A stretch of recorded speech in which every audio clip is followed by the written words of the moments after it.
Fear today is different. It is not the growl of a predator or the sound of an army approaching. Fear today is quiet, subtle, invisible. It hides behind notifications, behind expectations, behind the pressure to be perfect, behind the constant comparison to other people's curated lives. Fear today is psychological, and therefore more powerful than ever. Seneca once wrote, "We are more frightened than hurt. We suffer more from imagination than reality." And if you've been feeling overwhelmed, hesitant, paralyzed, or burdened by dread, this episode is for you. The Stoics were warriors, not because they fought battles, but because they fought fear in the only place fear truly lives, the mind. Fear is not your enemy. Fear is a messenger. It tells you where you are unprepared. It tells you where you are attached.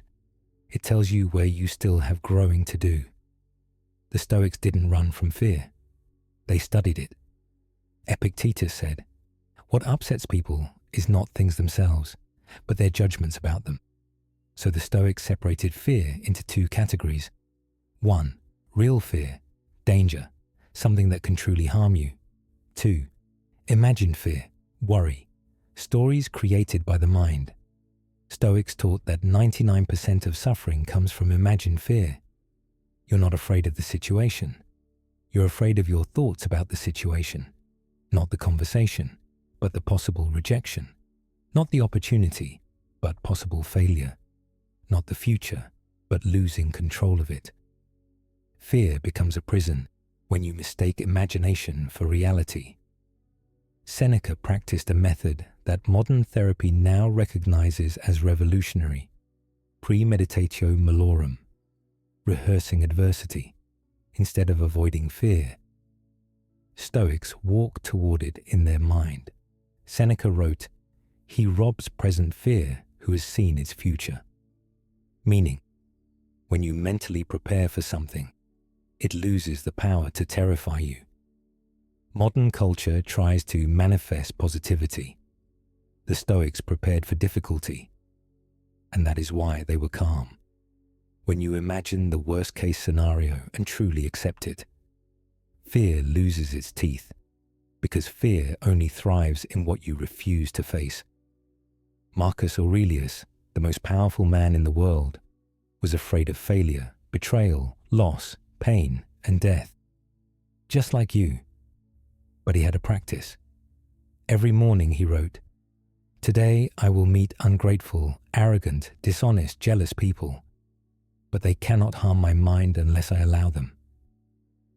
Marcus prepared for difficult people, difficult moments, difficult emotions. So when they arrived, he met them with neutrality, not panic. Stoic fearlessness isn't about being emotionless, it's about being ready. The prepared mind does not fear. The Stoics practiced something modern people avoid at all costs.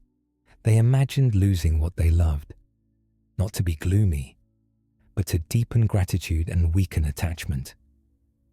Epictetus said, "When you kiss your child goodnight, say to yourself, 'They are mortal,' not to provoke sadness, but to awaken presence.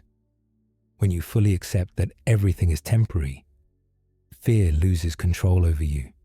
You stop clinging. You stop panicking. You stop taking life for granted. You begin to appreciate what is here right now. Fear shrinks when gratitude grows. Courage is not the absence of fear. Courage is movement despite fear. Seneca said, "If you wish to be free, do not fear what you cannot avoid." Stoic courage means speak even if your voice shakes. Begin even if you feel unready. Walk forward even if doubt whispers. Fear becomes weaker each time you face it. Fear becomes stronger each time you obey it. Your life shrinks to the size of your fear. Stoic courage expands it. The Stoics taught that fear is often a sign you're facing the right direction. Fear means potential. Fear means opportunity. Fear means growth. Marcus Aurelius said, If it is endurable, then endure it. If it is not, stop complaining. Stoics viewed fear as a teacher. Fear shows you where you lack skills. Fear shows you where you lack clarity. Fear shows you where you are chained. Fear shows you where your future is calling you. The Stoic reframing is this: fear is not a wall, fear is a compass. Here are modern Stoic practices to destroy fear. 1. Name the fear out loud. What exactly am I afraid of? Clarity shrinks fear. 2. Imagine the worst case and accept it. Acceptance collapses anxiety. 3. Ask, is this in my control? If not, release it. If yes, take action. 4. Build micro-courage. Small daily acts strengthen bravery far more than rare heroic acts. 5. Practice discomfort. Cold showers, silence, solitude, saying no. These train your mind to stop running from sensation. 6. Commit to presence. Fear lives in the future. Peace lives in the now. 7. Rehearse adversity like the Stoics expect challenge. Prepare for challenge.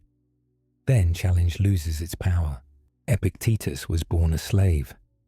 Marcus Aurelius was surrounded by war. Seneca was exiled and sentenced to death. Yet they rose above fear because they mastered the inner world, instead of begging the outer world to change. You may think your fear is powerful, but it is not stronger than your mind. It is not stronger than your breath. It is not stronger than your focus. It is not stronger than your spirit. You are not fragile. You are not weak. You are not broken. You are simply untrained. And Stoicism is training for the soul. Take a breath. Courage is not something you wait for. It is something you build. Fear is not something you eliminate. It is something you understand. You are capable of far more than your fear allows you to believe. The Stoics knew this, and now, so do you. Your life expands every time you take a step, despite the fear. That is the warrior mind, and it lives within you.